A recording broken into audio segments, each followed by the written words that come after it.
2021년 4월 5일 월요일 큐티 생명의 삶 오늘의 본문 출애굽기 1장 1절부터 14절까지 말씀입니다. 야곱과 함께 각각 자기 가족을 데리고 애굽에 이른 이스라엘 아들들의 이름은 이러하니 르우벤과 시므온과 레위와 유다와 이사갈과 스불론과 베냐민과 단과 납달리와 갓과 아세리오. 야곱의 허리에서 나온 사람이 모두 70이요 요셉은 애굽에 있었더라. 요셉과 그의 모든 형제와 그 시대의 사람은 다 죽었고 이스라엘 자손은 생육하고 불어나 번성하고 매우 강하여 온 땅에 가득하게 되었더라.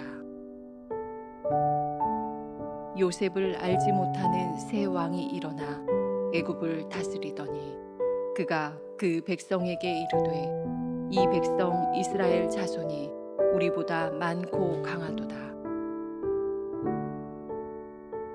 자, 우리가 그들에게 대하여 지혜롭게 하자. 두렵건대 그들이 더 많게 되면 전쟁이 일어날 때에 우리 대적과 합하여 우리와 싸우고 이 땅에서 나갈까 하노라 하고 감독들을 그들 위에 세우고 그들에게 무거운 짐을 지워 괴롭게 하여 그들에게 바로를 위하여 국고성 비돔과 라암셋을 건축하게 하니라. 그러나 학대를 받을수록 더욱 번성하여 퍼져나가니 애굽 사람이 이스라엘 자손으로 말미암아 근심하여 이스라엘 자손에게 이를 엄하게 시켜 어려운 노동으로 그들의 생활을 괴롭게 하니 곧 흙 이기기와 벽돌 굽기와 농사의 여러 가지 일이라. 그 시키는 일이 모두 엄하였더라. 아멘.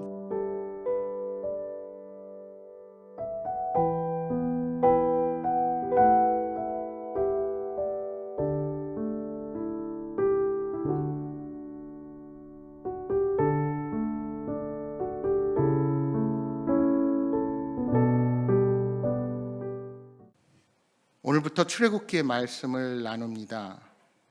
출애굽기는 이스라엘 백성들이 애굽의 탈출과 가나안 땅에 도착하는 그 여정을 다루는 성경입니다.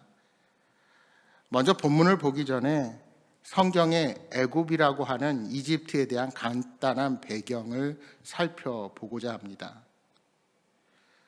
여러분이 잘 아시다시피 이집트는 고대 4대 문명 중에 하나인 나일강 중심의 이집트 문명이 발생한 곳입니다.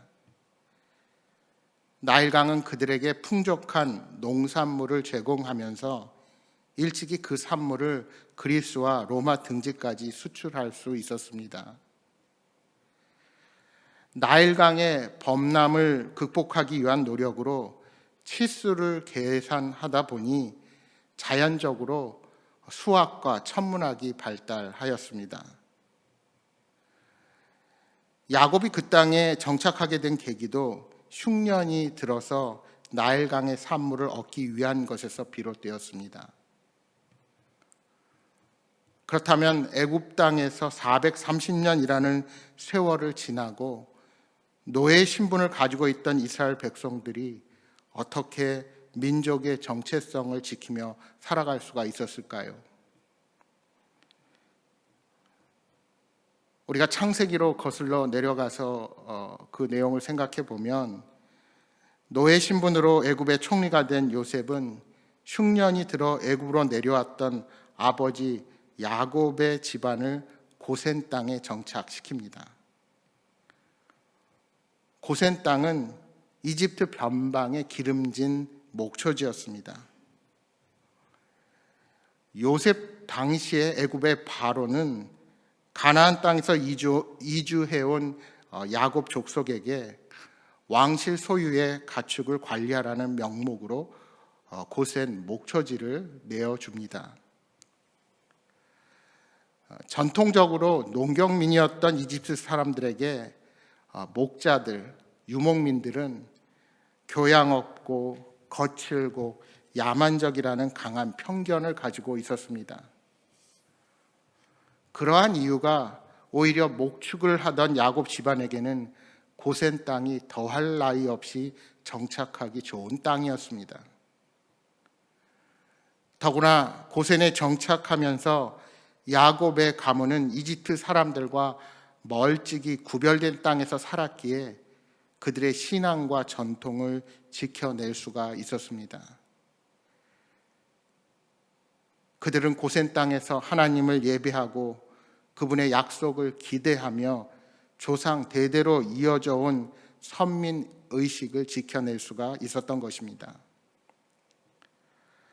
아마도 이집트 사람들과 왕래가 자유로운 곳에 있었더라면 야곱 자손들은 하나님의 언약 백성이라는 민족의 정체성을 잃었을지도 모릅니다.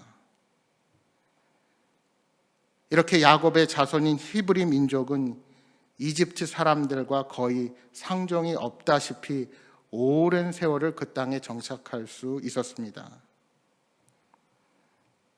그 기름진 땅에서 그들은 빠른 시일 내에 한 국가 규모의 커다란 민족으로 번성할 수가 있었던 것입니다. 사실 그들이 처음 그 땅에 정착했을 때, 그러니까 요셉이 총리 대신으로 있었을 때 이집트를 다스리던 민족은 그 땅에 살던 자들이 아니라 이민족이었던 힉소스 왕조였습니다. 그들은 히브리 민족에게 매우 우호적이었습니다. 하지만 세월이 지나고 힉소스 왕조는 무너지고 이집트 남부에서 세력을 키운 새로운 왕조가 이집트 전역을 통일하면서 이제 이스라엘 민족의 고난이 시작됩니다. 새로운 왕은 어느덧 커다란 숫자로 바뀌어버린 히브리 민족이 이집트를 침략하는 이민족들과 힘을 합쳐서 대항할지 모른다는 생각이 들었습니다. 그런 이유로 히브리 민족에 대한 강력한 노예 정책을 펼치게 됩니다. 이제 이스라엘 백성들은 그들을 두려워하는 애굽의 새로운 왕으로 인해 모진 고난을 겪게 된 것입니다. 애굽 왕 바로는 이스라엘 자손을 강제 노동으로 억압했습니다. 곡식을 저장하기 위한 비동과 람셋을 건설하면서 이스라엘 백성들을 동원합니다. 이제 이스라엘 백성들은 혹독한 노동에 시달리게 된 것입니다. 그러나 그들이 억압받을수록 하나님은 그들을 더욱 번성하게 하셨습니다. 이처럼 하나님께서 이스라엘 백성들에게 복을 주신 이유는 무엇일까요? 그것은 이스라엘의 조상인 아브라함과 맺은 약속 때문입니다.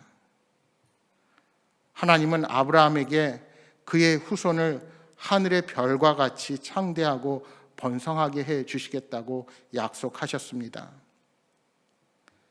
신실하신 하나님은 이스라엘 백성들의 상황과는 상관없이 마침내 그 약속을 지키셨습니다. 여러분, 하나님은 과거나 현재나 오늘이나 항상 동일하신 분이십니다. 하나님께서는 고난 중에 있는 당신의 백성에게 두려워하거나 염려하지 말라고 말씀하십니다. 어떤 고난 중에 있더라도 건지겠다고 약속해 주셨습니다. 그렇기에 우리는 어떠한 상황 속에서도 하나님의 약속을 굳건하게 붙잡아야 합니다. 코로나19의 장기화로 세계가 위기 가운데 있습니다.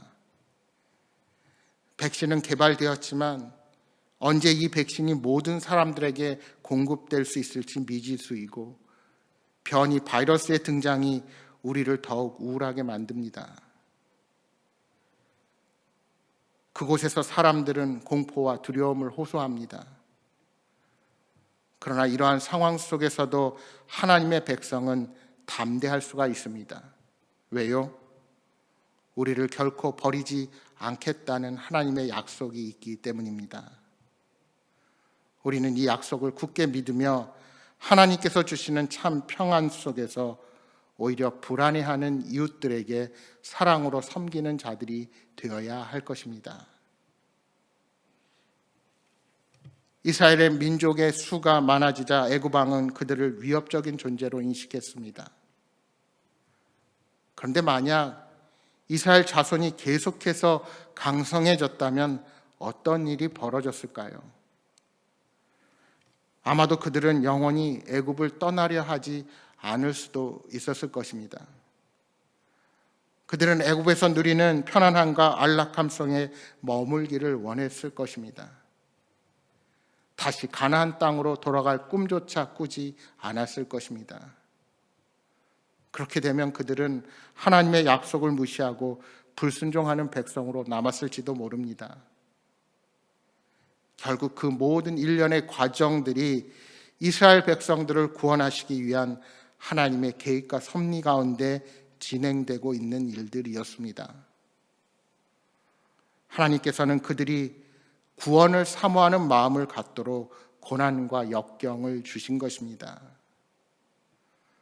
그들을 고난이라는 풀무에 넣으시고 그들이 애굽에서 누리는 편안함이 얼마나 일시적이고 초라한 것인지를 깨닫도록 하신 것입니다. 여러분, 사람은 누구나 고난을 싫어합니다. 그러나 우리들의 삶에 시련과 역경이 없다면 우리는 대부분 하나님을 찾지 않을지도 모릅니다. 그래서 하나님은 때때로 고난을 통해 우리가 세상에서 붙들고 있는 것들을 내려놓게 하십니다. 그러므로 우리에게 닥친 자녀들의 문제, 가정의 여러 가지 갈등들, 질병의 문제, 경제적 어려움, 관계의 갈등 등 수많은 문제들을 통해 우리는 하나님만을 의지하는 법을 배워 나아가야 합니다. 우리 믿음의 백성들의 배후에는 우리 하나님이 계십니다. 그러므로 당장 어려움이 있더라도 실망하지 말고 우리 곁에 계신 하나님을 신뢰하며 담대히 나아가시기 바랍니다. 고난 가운데 역사하실 하나님의 함께 하심으로 주님이 예비하신 놀라운 복을 얻는 복된 삶이 되시기를 소망합니다. 사랑하는 여러분, 이 한 주도 그 주님과 동행하며 승리의 삶을 사시는 여러분 모두가 되시기를 주님의 이름으로 축복합니다. 오늘 주신 말씀 기억하면서 함께 기도하겠습니다. 주님, 어떠한 인생의 고난을 만나더라도 신실하신 하나님의 약속이 예비되어 있음을 기억하고 끝까지 믿음의 경주를 달려나가게 하여 주옵소서.